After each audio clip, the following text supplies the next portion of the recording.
MALAAR ACADEME for you உங்களை வரவேற்கிறது. இன்றைக்கி நம்ம கரண்ட் அஃபேர்ஸ் டாப்பிக்கில் பட்ஜெட் 2020 நம்ம வந்து தமிழில் வந்துட்டு பார்க்க போகிறோம். இப்போ union budget 2020 okay.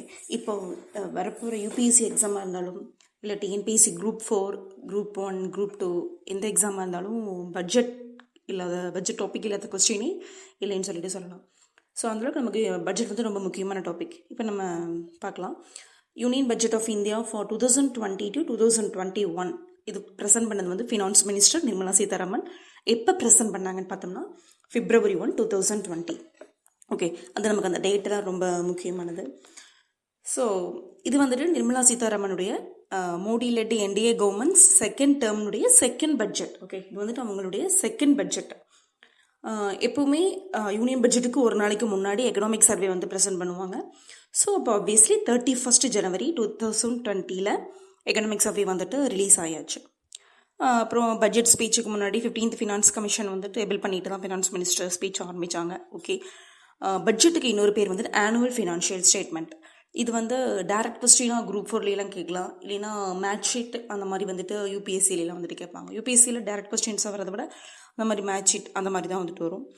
So total revenue of the budget அப்படின்னு பார்க்கும்போது 30,42,230 crores.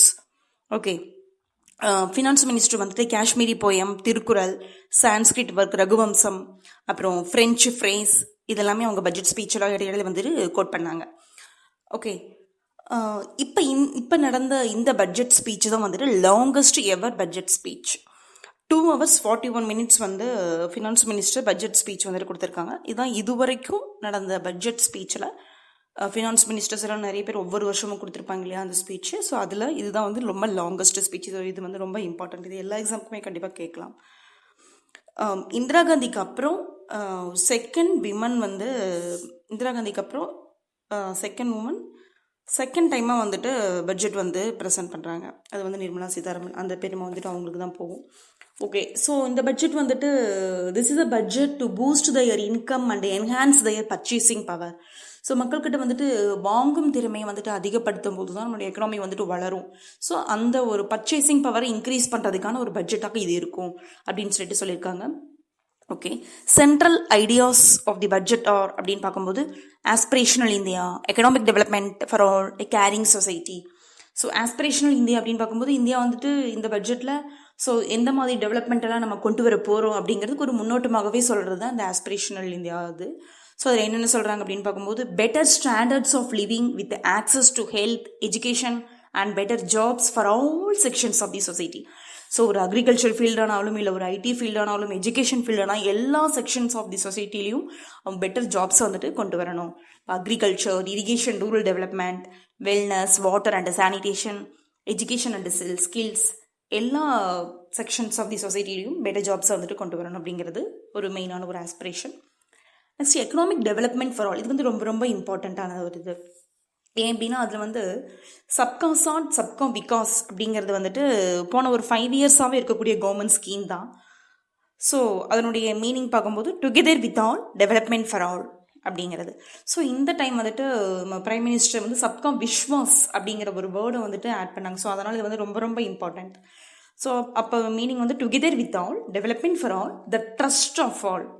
அதாவது இப்போது நிறைய மைனாரிட்டிஸ்க்கு வந்துட்டு இந்திய கவர்மெண்ட் மேலே வந்து ஒரு சப்போர்ட் இல்லாத மாதிரி ஒரு பயம் மாதிரி ஒரு போலியான ஒரு சூழ்நிலை வந்துட்டு நிலவிட்டு இருக்கு. ஸோ அதை வந்துட்டு நம்ம வந்துட்டு ஒழிச்சிட்டு எல்லாருக்கிட்டையும் நம்ம வந்துட்டு அந்த நம்பிக்கை வர்ற மாதிரி பார்க்கணும் அப்படிங்கிறதுக்காக இந்த சப்கா விஸ்வாஸுங்கிற டேர்ம் வந்துட்டு மோடி வந்துட்டு சொன்னார்.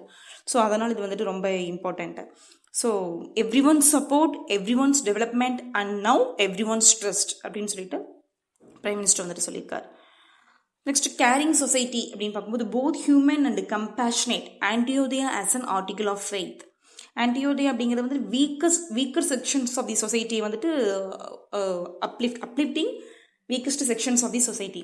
சமுதாயத்தில் பின்தங்கிய நிலைமையில் இருக்கக்கூடிய மக்களை வந்துட்டு உயர்த்தி ஒரு சமதர்ம சமுதாயம் வந்துட்டு நிலவருது. இது வந்து காந்திஸ் ஐடியாஸ் ஆஃப் டெவலப்மெண்ட். நம்ம இந்த இடத்துல ஆன்டியோதயா பார்க்கும்போது சர்வோதயாவும் கண்டிப்பாக பார்க்கணும். So Gandhi's ideas of development என்னென்னு பார்க்கும்போது சர்வோதயா த்ரூ ஆன்டியோதயா. ஸோ வந்துட்டு அடித்தட்டு மக்களை வந்துட்டு உயர்த்தி அதன் மூலமாக வந்துட்டு ஒரு சமதர்ம சமுதாயம் நிலவருது அப்படிங்கிறது தான் வந்துட்டு இந்த சர்வோதயா அப்படிங்கிறது. ஓகே, இப்போ இந்த சார்ட்டில் பாருங்கள், இது வந்துட்டு நம்ம பட்ஜெட் வந்துட்டு ஒரு ஓவராலாக வந்துட்டு பார்க்கலாம். இதில் வந்துட்டு capital receipts, revenue receipts, capital expenditure, revenue expenditure, அந்த டெபிசிட் வந்துட்டு பர்சன்டேஜ் ஆஃப் ஜிடிபி வந்துட்டு எவ்வளவு ஏறுது இறங்குது, ஸோ இது எல்லாமே வந்துட்டு இங்கே கொடுத்துருக்காங்க. ஸோ இதுக்கு வந்துட்டு நமக்கு அந்த டேர்ம்லாம் என்னன்னு சொல்லிட்டு தெரியும். ஸோ இது வந்து ரொம்ப ஈஸியாக நம்ம வந்து பார்த்துடலாம். ஓகே, அந்த டேர்ம் வந்து நிறைய பேருக்கு அந்த எக்கனாமிக் ரிட்டர்ன் டேர்ம்லாம் தெரியாமல் இருக்கும், ரொம்ப ஈஸியாக பார்த்துடலாம். இப்போ கேபிட்டல் எக்ஸ்பெண்டிச்சர் அப்படிங்கிறது என்ன அப்படின்னு பார்க்கும்போது it's a one time investment of money அப்படின்னு வச்சுக்கலாம்.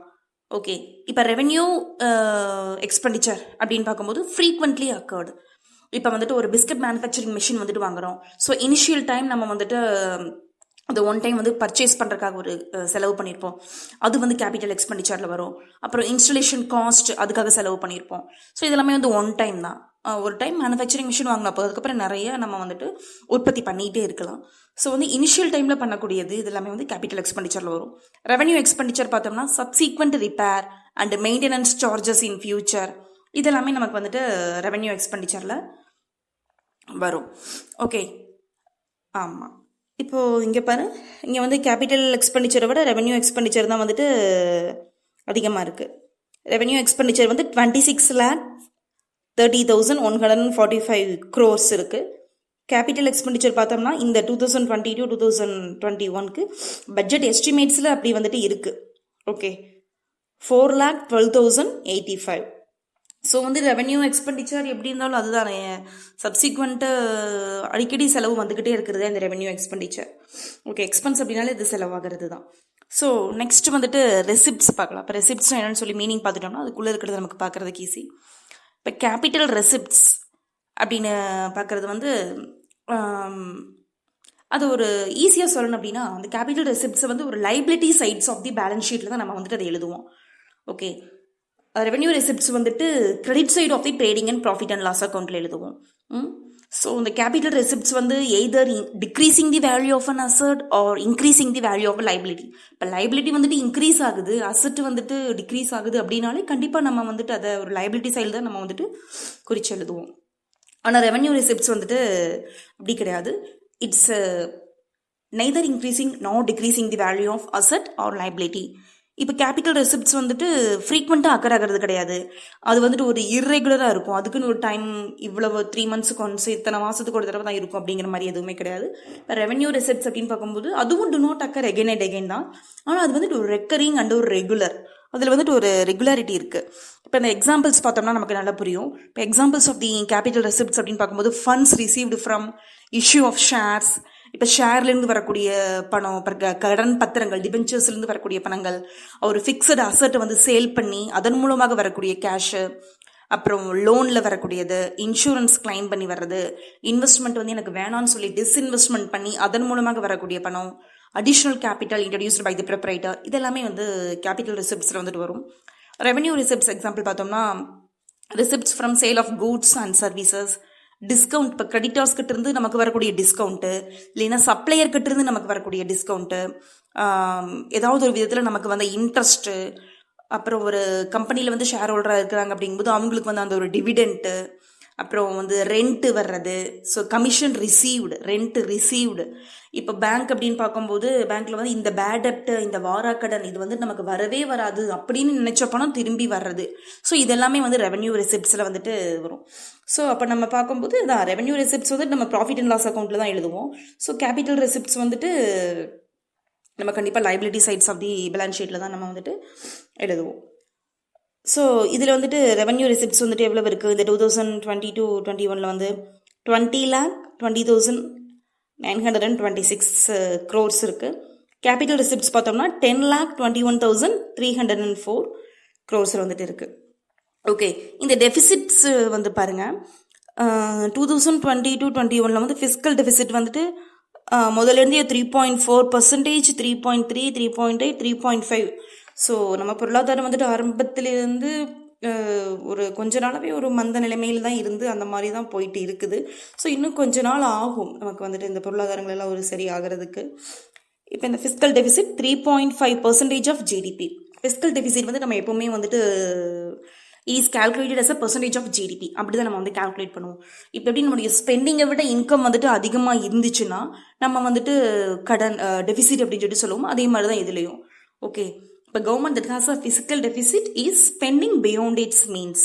ஸோ அந்த ஃபிஸ்கல் டெபிசிட்லேயே வந்துட்டு பிரைமரி டெபிசிட்னு ஒரு மைன்யூட் பாயிண்ட் வந்துட்டு ஒன்று சொல்கிறாங்க. அதாவது நிதி பற்றாக்குறை. ஃபிஸ்கல் டெபிசிட் அப்படிங்கிறது நிதி பற்றாக்குறை. கவர்மெண்ட்டினுடைய எக்ஸ்பென்ஸை விட அந்த இன்கம் வந்துட்டு கம்மியாக இருந்துச்சுங்கும் போது நம்ம நிதி பற்றாக்குறை அப்படின்னு சொல்லிட்டு சொல்லுவோம். அதில் பிரைமரி டெபிசிட் அப்படின்னு பார்க்கும்போது அந்த நிதி பற்றாக்குறையில் நமக்கு கவர்மெண்ட்டுக்கு வந்து அந்த இன்ட்ரெஸ்ட் பேமெண்ட்டை வந்து நம்ம லெஸ் பண்ணிட்டோம் அப்படிங்கும்போது அது வந்து பிரைமரி டெபிசிட்ல வந்து வந்துடும். So fiscal deficit minus interest payment தான் பிரைமரி டெபிசிட். இது புரிஞ்சிச்சா? இது எல்லாமே ரொம்ப ரொம்ப இம்பார்ட்டன்ட். ஏன்னா இந்த கான்செப்ட் புரிஞ்சாதான் ஸோ நமக்கு எக்கனாமிக்ஸ் ரிலேட்டடான கொஸ்டின்ஸுக்குலாம் ஆன்சர் பண்ணுறதுக்கு வந்து ரொம்ப ஈஸியாக இருக்கும். யூபிஎஸ்சிக்கு வந்து இது எல்லாமே ரொம்ப ரொம்ப இம்பார்ட்டன்ட். நெக்ஸ்ட் வந்து ஃபிஸ்கல் டெபிசிட் பார்த்துட்டோம். 3.5% ஆஃப் ஜிடிபி இருக்கு. பிரைமரி டெபிசிட் வந்துட்டு ஆப்வியஸ்லி அதை நம்ம லெஸ் பண்ணும்போது 0.4% of GDP. Next revenue deficit. Revenue deficit பார்க்கும்போது பட்ஜெட் ரெவென்யூலேருந்து ஆக்சுவல் நெட் ரெவென்யூ வந்துட்டு மைனஸ் சப்ட்ராக்ட் பண்ணும்போது நமக்கு ரெவென்யூ டெபிசிட் கிடைக்கும். ஸோ இவ்வளவு ரெவென்யூ வரும்னு சொல்லி பட்ஜெட்டில் வந்து கால்குலேட் பண்ணியிருப்போம். ஆனால் வந்துட்டு அந்த இயரில் வந்துட்டு ஆக்சுவலாக அவ்வளோ வந்திருக்காது, கம்மியாக தான் வந்திருக்கும். ஸோ அந்த ஒரு ஸ்லாக் இருக்கும் இல்லையா? ஸோ அதுதான் வந்துட்டு ரெவென்யூ டெபிசிட். இப்போ இன்னும் நம்ம வந்துட்டு ரொம்ப சிம்பிளாக ஈஸியாக புரிகிற மாதிரி சொல்லணும் அப்படின்னு பார்த்தோம்னா, இப்போ ஒரு கம்பெனியில் வந்துட்டு ப்ராஃபிட் வந்துட்டு ஒரு 10 crores வரணும் அப்படின்னு சொல்லிட்டு அந்த ஆனுவல் டர்ன் ஓவரில் 10 crores வரணும் ப்ராஃபிட் அப்படின்னு சொல்லிட்டு எக்ஸ்பெக்ட் பண்ணுறாங்க. ஆனால் 2 crores தான் வந்திருக்கு அப்படின்னு பார்க்கும்போது அந்த 8 crores வந்துட்டு அவங்களுக்கு ரெவென்யூ டெபிசிட். ஓகே, இப்போ ஈஸியாக புரிஞ்சுதான், ரொம்ப ஈஸியாக இருக்குது. ஓகே, இப்போ வந்து இங்கே ரெவென்யூ டெபிசிட் வந்து 2.7% ஆஃப் ஜிடிபி இருக்குது 2020லேருந்து 21 பார்க்கும்போது. ஸோ முந்தின இயரோட கம்பேர் பண்ணும்போது கொஞ்சம் அதிகமாக தான் இருக்குது. ஸோ அப்போ நம்ம கண்டிப்பாக அந்த எக்கனாமிக் அந்த ரெசிஷன் பீரியட், அந்த நிதி பற்றாக்குறை அதெல்லாம் வந்துட்டு கொஞ்சம் நாளைக்கு இருக்க தான் செய்யும்.